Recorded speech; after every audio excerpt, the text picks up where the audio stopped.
Mohammed Ali Shah, defense expert, also with us on the program. Somebody who's seen Manipur and knows Manipur, I can very easily say, like the back of his hand. And Ali has been a part of this conversation in the past as well. Ali, where do you see this going? Every time we have a conversation about Manipur, things are going from bad to worse. And this time, I can actually literally sense, a desperation in Mr. Biren's voice about the situation that is continually haunting, not only the rest of the country, but perhaps even both the communities in Manipur. Where do you pinpoint, this detrimental situation? Okay, Vineet, that's a very good question, and I totally agree with what my friend Sridhankar Singh said just now. In fact, I go back about 3 decades back earlier. What the love that I have for Manipur is, he is a man who taught me a lot, in fact, almost three decades back. So, Vineet, as Sridhankar Singh said, you give the army a free hand, you give the armed force a free hand, and I'm sure they are capable enough to sort out the mess that we are in. The very fact is, they have been a lot, and the easiest way actually when we cannot solve a certain issue is say, oh, there's a foreign hand behind that. That's a very, very easy, very simple way of doing it. Okay, agreed. Even if there's a foreign hand behind it, okay, there is a foreign. Okay, what's the way about? How do we curb it? How do we contain it? How do we control it? And there certainly is. I mean, as Sridhankar logically put it, there is a lot of money involved, weaponry involved. There is a lot of where all that coming from? That looting arms? No, it cannot. There is much more to it. What meets the eye? Now, regarding as to what Mr. Lagay said, yes, he showed his apprehension about the deep state or whatever. And as Sridhankar said, he's not sure whether it's a deep state or the Chinese or whatever. But certainly there is 100% an external agency who is pumping in the money. Where is all the money coming from? It's difficult to survive. You try it without funds, you will not be able to get funds over there. In fact, a state like Manipur, if you permit me, Manipur is such a beautiful state. It has not just contributed to the nation building.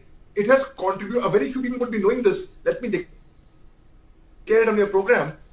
Manipur is a state which has contributed wholeheartedly towards international humanity and world peace. Let me tell you how. Right now, the topic of Lebanon is very hot, right? How people would be knowing that the Indian ambassador to Lebanon is a Maite from Manipur. He's a Pangal. Mohammed Sheikh Rahman, he is from Manipur.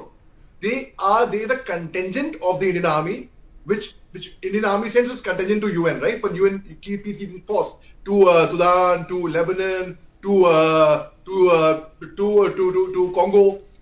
In Lebanon, we have a contingent where they are Maite soldiers, they are Kuki soldiers, they are Naga soldiers, and they are working shoulder to shoulder to get world peace. I mean, and where their own homes are in turmoil in Manipur. So Manipur is that state which we have neglected Manipur. It's a fact, whether people like it or not. The very fact is, Manipur, a beautiful state, has been neglected for long enough by a lot of people. People do not know on map where Manipur was. I can vouch with conviction. I had a debate, I had an argument with a person who was saying Manipur is in Guwahati. Somebody else says Manipur is in Chhattisgarh. How disheartening and how hurting was that? I'm talking about much before the violence broke out, much before Manipur met with the headlines that it deserves. So a beautiful state which had a polo tournament there last year, a beautiful state which had Femina Miss India last year.